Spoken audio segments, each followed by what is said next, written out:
Hi hello എല്ലാവർക്കും ത്രെഡ്സിലേക്ക് സ്വാഗതം. ഇന്ന് നമുക്ക് സ്പ്ലിറ്റ് ബാക്ക് സ്റ്റിച്ച് ചെയ്യുന്നത് എങ്ങനെയാണ് എന്ന് നോക്കാം കേട്ടോ. അപ്പോൾ കഴിഞ്ഞ ക്ലാസ്സിൽ ബാക്ക് സ്റ്റിച്ചും നമ്മൾ കണ്ടിരുന്നു.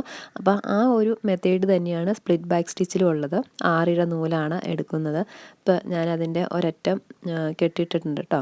ഇനി സാധാരണ ബാക്ക് സ്റ്റിച്ച് ചെയ്ത പോലെ തന്നെ ഇപ്പം ഈ വരച്ചിരിക്കുന്ന ലൈനിൻ്റെ ഒരല്പം മുന്നോട്ട് മാറി ഞാൻ താഴെ നിന്നും സൂചി മുകളിലേക്ക് കുത്തിയെടുക്കുന്നുണ്ട് കേട്ടോ. നമ്മൾ കഴിഞ്ഞ ക്ലാസ്സിൽ ബാക്ക് സ്റ്റിച്ച് ചെയ്ത അതേ രീതിയിൽ തന്നെ അല്പം മുന്നിൽ നിന്നും മാറ്റിയാണ് താഴെ നിന്ന് സൂചി മുകളിലേക്ക് കുത്തിയെടുത്തിട്ടുള്ളത്. പിന്നീട് ബാക്കിൽ നിന്നും സൂചി താഴേക്ക് കുത്തിയെടുക്കുക, താഴെ കുത്തി ഇറക്കുക. പിന്നീട് അടുത്ത സ്റ്റെപ്പ് എന്ന് പറയുന്നത് ആദ്യം നമ്മൾ കുത്തിയതിൽ നിന്നും വീണ്ടും അല്പം മുന്നോട്ട് മാറി കുത്തി മുകളിലേക്ക് എടുക്കുക. അതിനുശേഷം ഇപ്പം നമ്മൾ ചെയ്ത ആ ബാക്ക് സ്റ്റിച്ച് സ്പ്ലിറ്റ് ചെയ്യുകയാണ്. അതിൻ്റെ ഏകദേശം ഒരു സെൻറ്റർ ഭാഗത്തായിട്ട് താഴേക്ക് സൂചി കുത്തിയിറക്കി സ്പ്ലിറ്റ് ചെയ്യുകയാണ് ചെയ്യുന്നത്. നമ്മുടെ ഒരു താര ചെയിൻ ആ ഒരു മാതൃകയിലാണ് വരുന്നത് കേട്ടോ. ഒരു ചെയിൻ മാതൃകയിലാണ് ഈ സ്പ്ലിറ്റ് ബാക്ക് സ്റ്റിച്ചും വരുന്നത്. ബാക്ക് സ്റ്റിച്ച് പോലെ തന്നെ നല്ല ഉറപ്പുള്ളൊരു സ്റ്റിച്ചുമാണ് കേട്ടോ സ്പ്ലിറ്റ് ബാക്ക് സ്റ്റിച്ച്. ഒന്ന് ശ്രദ്ധിച്ചു കഴിഞ്ഞാൽ വളരെ സിമ്പിളായിട്ട് തന്നെ ചെയ്യാൻ പറ്റുന്ന ഒരു സ്റ്റിച്ചാണ്.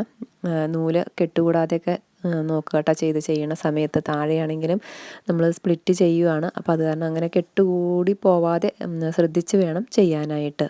വർക്കുകളൊക്കെ ചെയ്ത് നോക്കുന്ന സമയത്ത് ഒരു നോട്ട് കൂടി തയ്യാറാക്കി വെക്കുകയാണെങ്കിൽ വളരെ എളുപ്പം മനസ്സിലാക്കി ഓരോ വർക്കുകളും ചെയ്യാൻ പറ്റും കേട്ടോ. അതുപോലെ തന്നെ ഇതുപോലെ ഒരു ചെയ്ത് നോക്കിയതിന് ശേഷം ഇതുപോലൊരു ക്ലോത്തിൽ ചെയ്ത് നോക്കിയതിന് ശേഷം ഡ്രസ്സിൽ ചെയ്യാനായിട്ട് ശ്രമിക്കുക. അപ്പോൾ തെറ്റിപ്പോവാതെയും വളരെ ഭംഗിയിൽ നമുക്ക് ചെയ്തെടുക്കാനായിട്ട് പറ്റുകയും ചെയ്യും. ഈ ഹാൻഡ് എംബ്രോയ്ഡറി സ്റ്റിച്ച് നമ്മുടെ ഈ ചാനലിൽ കാണുന്നവർ ഒന്ന് ഈ ചാനലൊന്ന് ലൈക്ക് ചെയ്യുകയും ഷെയർ ചെയ്യുകയും അതുപോലെ തന്നെ സബ്സ്ക്രൈബ് ചെയ്യുകയും ചെയ്യണം കേട്ടോ. ഇത്തരം 6 ഇഴ നൂലിലൊക്കെ ചെയ്യുന്ന വർക്കുകൾക്ക് സൂചി വലിയ ഹോളുള്ള സൂചി എടുക്കുന്നതായിരിക്കും നല്ലത്. അപ്പോൾ ഈ 6 ഇഴ നൂല് കയറാൻ എളുപ്പത്തിന്, ഒരുപാട് വലുതെന്നല്ല, സൂചിയുടെ സൈസ് വരേണ്ടത് 4 കേട്ടോ. അപ്പോൾ അതാവുമ്പം ഈ 6 ഇഴ നൂല് കോർക്കാനായിട്ട് എളുപ്പമായിരിക്കും. അപ്പോൾ അതൊന്ന് സെലക്ട് ചെയ്യാനായിട്ട് നോക്കുക. അപ്പോൾ എല്ലാവർക്കും സ്പ്ലിറ്റ് ബാക്ക് സ്റ്റിച്ച് മനസ്സിലായി കാണുമല്ലോ അല്ലേ? നമ്മൾ ആദ്യം ഒരു ബാക്ക് സ്റ്റിച്ച് എടുക്കുക. അതിനുശേഷം പിന്നീട് കുത്തിയെടുക്കുന്നത് ആദ്യം ചെയ്ത ബാക്ക് സ്റ്റിച്ചിനെ സ്പ്ലിറ്റ് ചെയ്തുകൊണ്ട് അടുത്ത ബാക്ക് സ്റ്റിച്ച് ചെയ്തെടുക്കുക. അപ്പോൾ ഈ രീതിയിലാണ് കേട്ടോ. നിങ്ങൾ ഈ വീഡിയോ ഒന്ന് ശ്രദ്ധിച്ച് നോക്കിക്കഴിഞ്ഞാൽ കൃത്യമായിട്ട് നിങ്ങൾക്ക് മനസ്സിലാകും.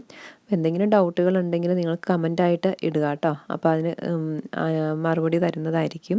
അപ്പോൾ എല്ലാവരും വീഡിയോ സ്കിപ്പ് ചെയ്യാതെ മുഴുവനായിട്ട് കാണുക.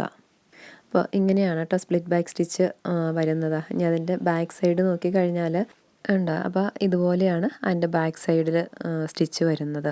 പിന്നെ നമ്മൾ ഈ ബാക്ക് സ്റ്റിച്ചിനെ സ്പ്ലിറ്റ് ചെയ്യുന്ന സമയത്ത് ഒരുപാട് നൂല് വലിച്ചെടുക്കരുത് കേട്ടോ. അപ്പോൾ ആ ഒരു സ്പ്ലിറ്റ് ബാക്കിൻ്റെ ഷേപ്പ് തന്നെ മാറിപ്പോകും. നൂല് ഒരുപാട് നാരോ ആയിട്ട് പോവുകയും ആ ഒരു സ്പ്ലിറ്റ് ബാക്കിൻ്റെ ആ ഒരു ഷേപ്പ് തന്നെ മാറിപ്പോവുകയും ചെയ്യും.